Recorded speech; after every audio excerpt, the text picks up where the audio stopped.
আজ প্রায় 2 মাস হয়েছে রোজি তার বাবার বাড়ি। রোজিকে কোনোভাবেই নেওয়া যায়নি।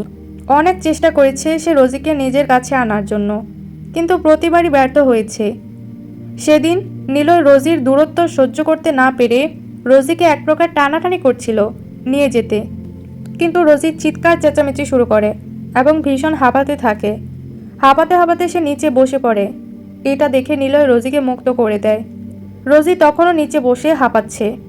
ইতিমধ্যে চোখে নোনা জল চলে আসে, যা পানির স্রোতের মতো বইছে। ঘন ঘন নিঃশ্বাস নিচ্ছে। নিলয় তাড়াতাড়ি এক গ্লাস পানি আনে, তা রোজির কাছে এগিয়ে দেয়, কিন্তু রোজির রাগ এতটাই বেশি যে সে নিলয়ের কাছ থেকে পানি নেয় না। রোজি বেডসাইড টেবিল থেকে শিউলির দেওয়া একটা রিমোটের সুইচ চাপে।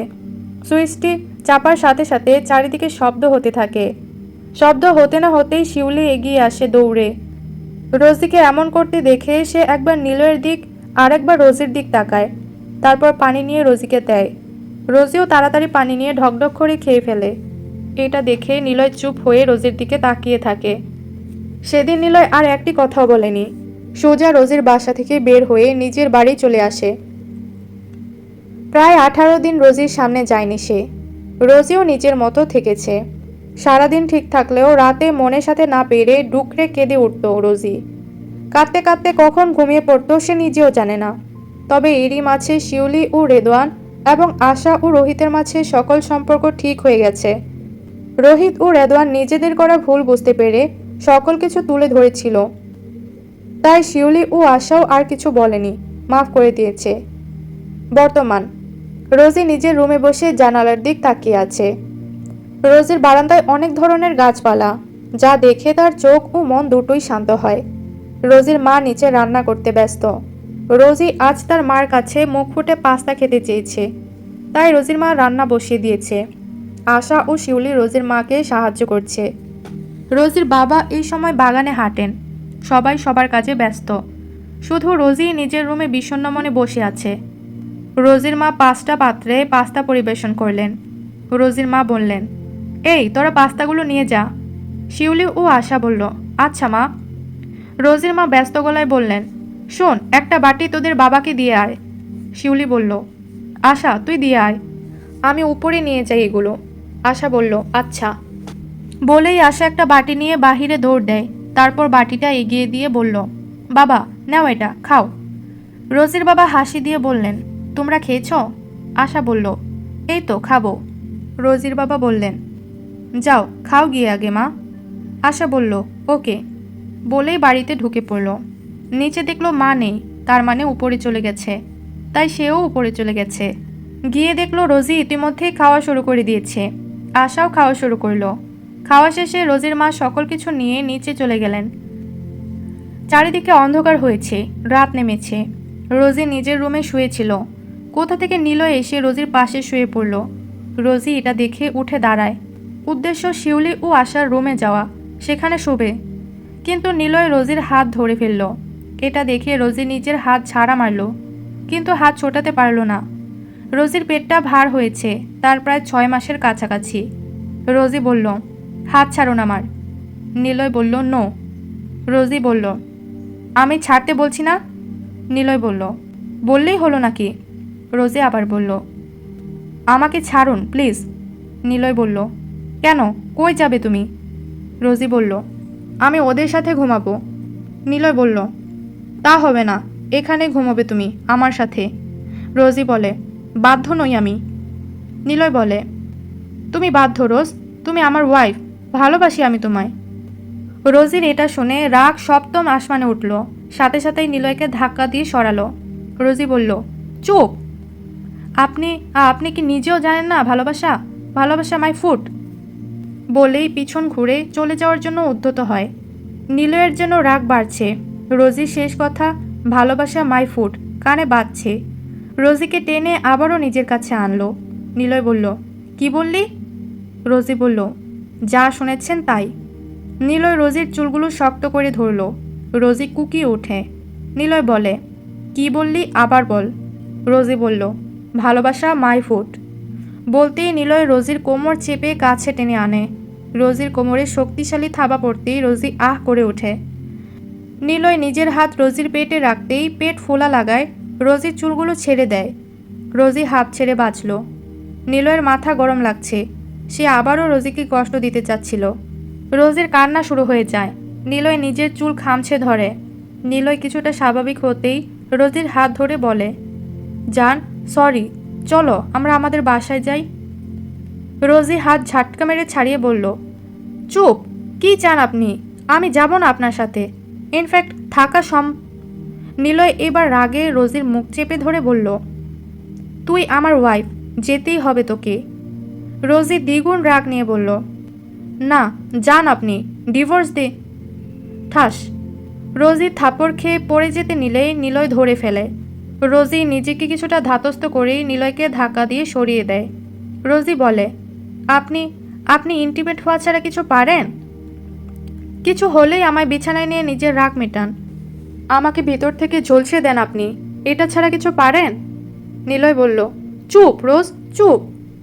রোজি বলল, কেন কেন কেন আমি চুপ করব? না, আপনি এখন আমার বাচ্চাকেও মেরে ফেলতে চাইছেন। নিলয় বলল, রোজ চুপ, আমি ওর বাবা, ওকে কেন মারতে চাইবো আমি? রোজি বলল, আপনার সেই রাতের অত্যাচার আমার বাচ্চার উপর এসে পড়েছে। আমাকে করেছেন, আমি কিচ্ছু বলবো না, কিন্তু আমার বাচ্চা? নিলয় বলল, এইটাই তো আমি বুঝিনি, আমি বুঝতে পারিনি রোজ এমন কিছু হবে। রোজি বলল, যান এখন আপনি, আমি দেখতে চাচ্ছি না আপনাকে। নিলয় বলল, না, এখন বলো তুমি যাবে কি না। রোজি বলল, যাব না। নিলয় বলল, এতদিন কম করে হলেও 1000 বার মাফ চেয়েছি, কিন্তু তুমি নিজেরটাই দেখছো। এখন আমি আর কিছু ভাবতে বা বলতে চাই না। বলেই রোজিকে আস্তে করে নরম হাতের কোলে তুলে নিল, নিয়ে বাহিরে বের হলো। রোজি চিৎকারও করতে পারছে না, কারণ না হলে রোজির মা বাবা সন্দেহ করবে। নিলয় রোজিকে তুলে সোজা নিজের গাড়িতে গেল।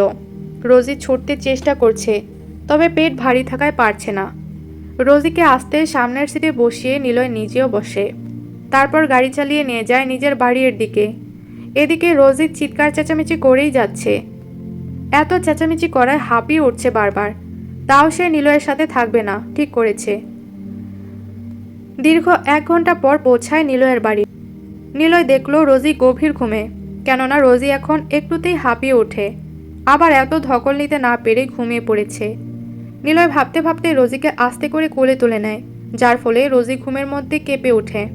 নিলয় মুচকি হেসে রোজিকে কোলে নিয়ে বাড়িতে ঢোকে সোজা নিজের রুমে ঢোকে। গভীর রাত হওয়ায় চারপাশে কেউ নেই, 2-1 মেড ছাড়া আর বাহিরে নাইট শিফটের গার্ড ছাড়া। নিলয় রুমে গিয়ে রোজিকে শুয়ে দেয় বেডে। তারপর নিলয় ফ্রেশ হতে চলে যায়। ফ্রেশ হয়ে এসে রোজিকে সুন্দর করে শুয়ে রোজির শরীরে কমফোর্টার জড়িয়ে নিজেও রোজির পেট জড়িয়ে শুয়ে পড়ে। সকালে রোজির ঘুম ভাঙলে সে দেখে নিলয় তাকে আষ্টে পৃষ্ঠে জড়িয়ে আছে। এটা দেখে রাগে শরীর তার ঘিন ঘিন করে ওঠে। তাই সে নিলয়কে এক ধাক্কা দিয়ে নিজের কাছ থেকে সরিয়ে দেয়। নিলয় ঘুমে থাকায় সে কিছুটা দূরে চলে যায়, আর সাথে সাথে নিলয়ের তীক্ষ্ণ মস্তিষ্ক জাগ্রত হয়। চোখ খুলে রোজির কর্মকাণ্ড বুঝতে পেরে রাগে নিলয় রোজিকে বিছানায় চেপে ধরে। নিলয় বলল, এই, কি সমস্যা তোর, হ্যাঁ? রোজি রাগে রিড়ি করতে করতে বলল, সমস্যা আপনি নিজেই। নিলয় বলল, এই চুপ, স্বামী হই তোর, সাবধানে কথা বলবি। রোজি বলল, স্বামীর মতো কাজ করেছেন আদৌ? নিলয় বলল, রোজ ঝামেলা করো না। রোজি বলল, কেন চুপ করবো আমি? কেন শরীর ছাড়া কিছু বুঝেন না আপনি?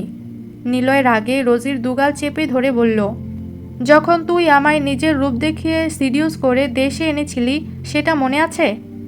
রোজি আর সহ্য করতে না পেরে নিলয়কে থাপ্পড় দিয়ে বসে। তবে থাপ্পড় খেয়ে নিলয়ের কিছুই হলো না, কিন্তু রাগে ফেটে পড়ছে নিলয়। রোজি নিজেও বুঝতে পারেনি সে এমনটা করবে। নিলয় রোজের গলা চেপে ধরে। নিলয় বলে, এই এই শালি, যা বলছি তাই কর রোজ। বলতে বলতে রোজের চোখে তাকাতে দেখলো পানি পড়ছে। আবার নিলয় রোজের গলা ছেড়ে দিয়ে রোজের গলায় চুমু দিয়ে বলতে লাগলো, সরি রোজ, আম সরি, ভুল হয়ে গেছে। বলতে বলতে রোজিকে ছেড়ে নিজের মাথার চুল চেপে ধরে। রোজি ভয় পাচ্ছে। নিলয় কি পাগল হয়ে গেল নাকি? এমন করছে কেন? রোজি আস্তে আস্তে জিজ্ঞেস করলো, আপনি ঠিক আছেন? নিলয় কেমন করে যেন বলল, না রোজ, না, আমি ঠিক নেই, আমাকে মাফ করে দাও প্লিজ, আমি তোমাকে ছাড়া থাকতে পারছি না। কিন্তু রোজির মন গলল না, সে চলে গেল বাহিরে। কাল রাত নিলয়কে রোজিকে আনতে দেখে রোহিত ও রেদওয়ানও নিজেদের বউকে নিয়ে এসেছে। রোজি মূলত আশা এবং শিউলির কাছে যাচ্ছে। নিলয় পাথরের মতো তাকিয়ে থাকলো, কিছু বলল না আর।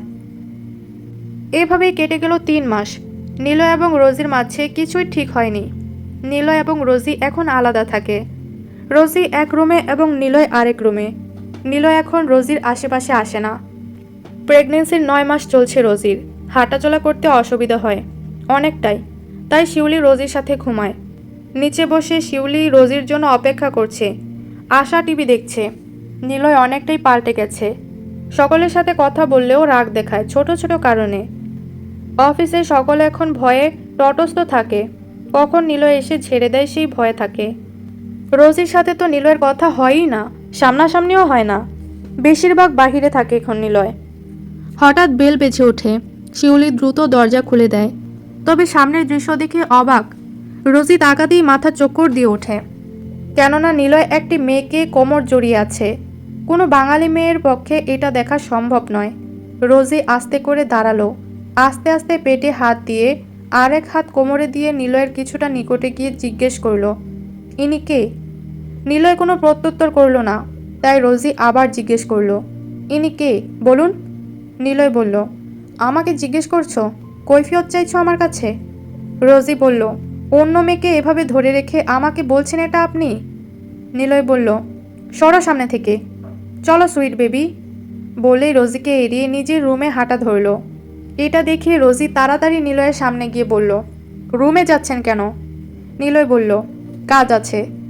রোজি বলল, এখানেই করুন, রুমে এই অচেনা মেয়ের সাথে কেন? নিলয় বিরক্ত হয়ে বলল, উই নিড প্রাইভেসি। সব কাজ সকলের সামনে করা যায় না, কিছু কাজ দুজনের মধ্যেই থাকে। বলেই গটগট করে মেয়েটিকে নিয়ে উপরে যেতে লাগে। নিলয়ের কথা শুনে রোজির চোখ দিয়ে টপ টপ করে পানি পড়ছে। কথা বলার ভাষা হারিয়ে ফেলেছে। সে যা বোঝার বুঝে গেছে। তাই দ্রুত সে ও তাদের পিছু পিছু যেতে লাগলো। কিন্তু তাদের সাথে পেরে উঠছে না হেঁটে। তাই গলা উঁচিয়ে ডাকলো, শুনুন, একটু একটু শুনুন নিলয়। নিলয় কোনো উত্তর দিল না, এগিয়ে যেতে লাগলো। এটা দেখে রোজি কান্না মিশ্রিত গলায় ডেকে চলল, নিলয়, নিলয় শুনুন, একটু শুনুন, আপনি এটা করতে পারেন না আপনি। আমি থাকতে অন্য মেয়ে। বলেই নিলয় পেছন ঘুরে বলল, তুমি আছো মানে?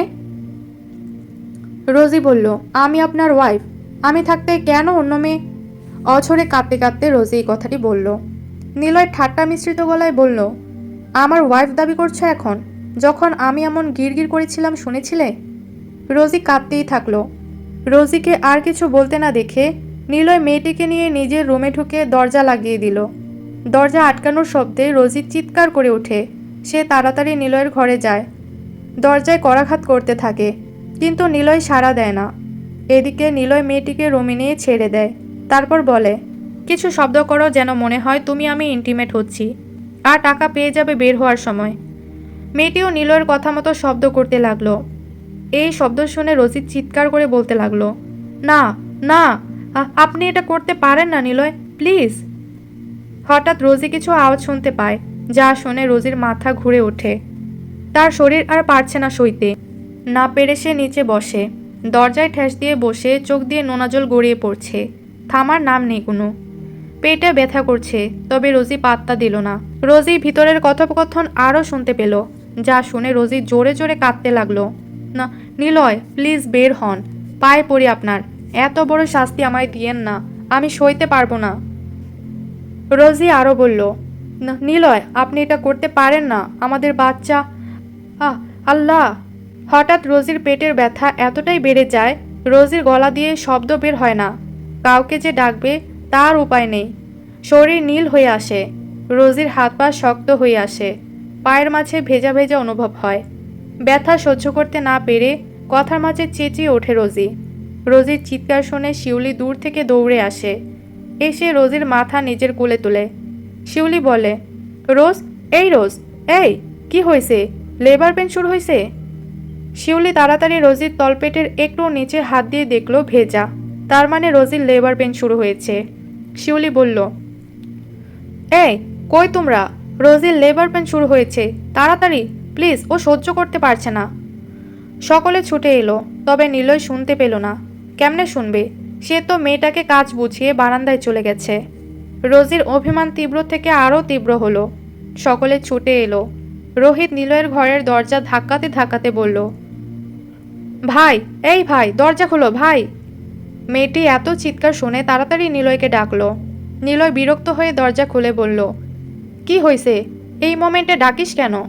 বলতে বলতে রোহিত চেঁচিয়ে বলল, ভাই চুপ, তুমি এত নির্দয়। মেয়ে মানুষ একটু অভিমান করবেই, তাই বলে তুমি মুখ ফিরিয়ে নিবে? দেখো, ভাবির লেবার পেন শুরু হয়েছে। নিলয় বলল, কি? নিলয় তাড়াতাড়ি রোজির রুমে গেল। দেখল রোজি চিৎকার করছে, হাত পা কচলাচ্ছে, নাক মুখ চোখ লাল হয়ে আছে, গলা কাটা মুরগির মতো ছটফট করছে। নিলয় তাড়াতাড়ি এগিয়ে গেল, রোজিকে নিজের কাছে নিয়ে নিল। কিন্তু রোজি ব্যথার মাঝেও নিজেকে সরিয়ে নিতে চাইল। রোজি কাঁদতে কাঁদতে বলল, ছাড়ুন আমায়, আমার ব্যথা করছে। নিলয় বলল, রোজ সরি, আমায় মাফ করে দাও, তুমি চলো এক্ষুনি হসপিটাল। রোজি বলল, আমি আপনার সাথে যাব না। নিলয় রোজিকে কুলে তুলে নিল। রোজি ব্যথায় নিলয়ের ঘাড়ে হাতে খামচি দিচ্ছে। নিলয় সব সয়ে নিল, টু শব্দও করল না। নিলয় নিজের সবচেয়ে কমফোর্টেবল গাড়িতে রোজিকে শুইয়ে রোজিকে নিজের কোলে আধশোয়া করল। রোজির কিছুটা স্বস্তি লাগলো। রোজির মাথা নিজের বুকে রাখল। নিলয়ের শরীরের সামনে রোজি বাচ্চা টাইপ। নিলয়ের কোলে রোজিকে দেখাই যাবে না। রোজিকে নিজের কোলে আধশোয়া করায় রোজির মাতৃতরল অনেকটাই নিলয়ের শরীরে লেগে যাচ্ছে। তাতে নিলয়ের কোনো খেয়াল নেই, সে তো রোজির কষ্ট কমাতে ব্যস্ত। রোজির হাতে, রোজির কপালে, পেটে চুমু দিতে লাগলো আর বলল, এই তো, একটু আর একটু সোনা। রোজি বলল, আমায় ছাড়ুন নিলয়, আমি মরে যাব, অনেক ব্যথা করছে। নিলয় বলল, এগুলো বলো না রোজ, প্লিজ, আমার কাছ থেকে যেও না, আমায় মাফ করে দাও। বলতে বলতে নিলয়ের চোখ থেকে দুফোঁটা পানি পড়ল। তা দেখে রোজি বলল, আপনি কাঁদছেন আমার জন্য? নিলয় অনেক শক্ত মন মস্তিষ্কের মানুষ, সে সহজে ভেঙে পড়ে না। তার চোখ দিয়ে মনে হয় এই ২৬ বছরে একবার পানি বের হলো, তাও নিজের অর্ধাঙ্গিনীর জন্য। নিলয় নিজেকে ধরে রাখতে পারছে না, কেন যেন ভেঙে পড়ছে। রোজির পেট ব্যথা বেড়েই চলেছে, সে দাঁতে দাঁত পিষে রেখেছে। চোখ দিয়ে গড়িয়ে পড়ছে অগণিত অশ্রুধারা। রোজির চোখগুলো বুজে এসেছে, তা দেখে নিলয় বলল, Rose, don't close your eyes please. কিন্তু রোজি পারছে না চোখ খুলে রাখতে। চোখ খুলে রাখা তার জন্য দায় হয়ে পড়েছে। নিলয় হালকা হাতে আস্তে আস্তে রোজির গালে চাপড় দিয়ে রোজির হুঁশ ফেরাতে লাগলো। রোজির হুঁশ ফিরলেও আবারও চোখ বন্ধ হয়ে আসছে। নিলয় বলল, এই, গাড়ির স্পিড বাড়া, না হলে এক একটাকে কুত্তা দিয়ে খাওয়াবো। নিলয়ের হুমকি শুনে গাড়ির স্পিড আরও বাড়িয়ে দিল ড্রাইভার। পেছনে বাড়ির বাকিরা আসছে। শিউলি রেদওয়ানের বুকে কেঁদেই যাচ্ছে। মেয়েটা কথা বলতে পারছে না ভয়ে। আশা নিজেও রোহিতের এক হাত জড়িয়ে কান্না করছে। রোজির বাবা মা আসছেন অন্য গাড়িতে। মেয়ের জন্য ভয় হচ্ছে তাদের। রোজির মা কেঁদে কেটে এক করছেন। কিছুক্ষণের মধ্যে নিলয়রা হসপিটালের সামনে আসলো। নিলয় কোনো দিক পরোয়া না করে রোজিকে কুলে তুলে নিল। রোজিকে কুলে তুলে নিল, যে এখন আধ হুঁশে আছে, অজ্ঞান হওয়ার উপক্রম প্রায়। নিলয় দ্রুত রোজিকে নিয়ে হসপিটালের ভেতরে গেল। নিলয় বলল, ডক্টর, ডক্টর। এত উচ্চস্বরে হাঁক শুনে ডক্টর ভেবেছিলেন বের হয়ে কিছু বলবেন, কিন্তু যেই বের হয়ে মুখ খুলে কিছু বলবেন তার আগেই নিজের হাত দিয়ে নিজের মুখ বন্ধ করে ফেললেন। কেননা সামনে জম দাঁড়ানো, এদিক সেদিক হলে গর্দান যাবে। ডক্টরকে আসতে দেখে নিলয় তাড়াতাড়ি রোজিকে কুলে নিয়েই তার সামনে গেল। নিলয় বলল, ডক্টর, আমার ওয়াইফ প্রেগনেন্ট, তার এখনও কিছুদিন বাকি, তবে তার কেন যেন আজ লেবার পেন স্টার্ট হয়েছে। Please, can you check her? Doctor নিলয়কে আশ্বস্ত করার জন্য বলল, mister Niloy, please calm down please, I will check her. Niloy বলল, no no, where is your female doctor? Doctor সব বুঝতে পেরে বললেন, ওকে ওকে, কাম ডাউন, ওনাকে ফিমেল ডক্টরই ট্রিট করবেন। নিলয় বলল, ওর যেন কিছু না হয়, আপনারা যা চান তাই দিব, বাট ওর যেন কিছু না হয়। ওর কিছু হলে আপনাদের কি করব তা আমি নিজেও জানি না, বি কেয়ারফুল।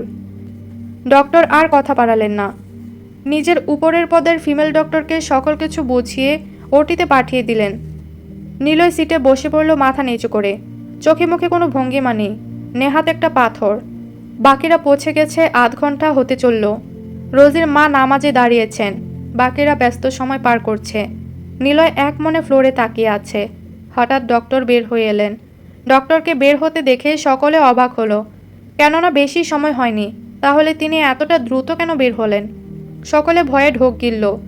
নিলয় দ্রুত বসা থেকে উঠে ডক্টরের কাছে গেল, কিন্তু কিছু প্রকাশ করল না মুখে। চোখ মুখ শক্ত করে শক্ত কণ্ঠে জিজ্ঞেস করল, কি হয়েছে? সময়ের আগে কি বলতে এসেছেন? ডক্টর বলল, উনি কোনো কারণবশত মানসিক চাপে ছিলেন? নিলয় বলল, জি। ডক্টর বললেন, ওনাকে আনার আগে উনি বেশি চাপ নিয়েছিলেন? নিলয় বলল, জি।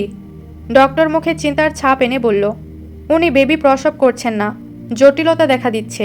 তার পাশাপাশি মুখ দিয়ে কিছু বিড়বিড় করছেন। নিলয় কিছু একটা ভেবে গটগট করে ওটিতে ঢুকে পড়ল।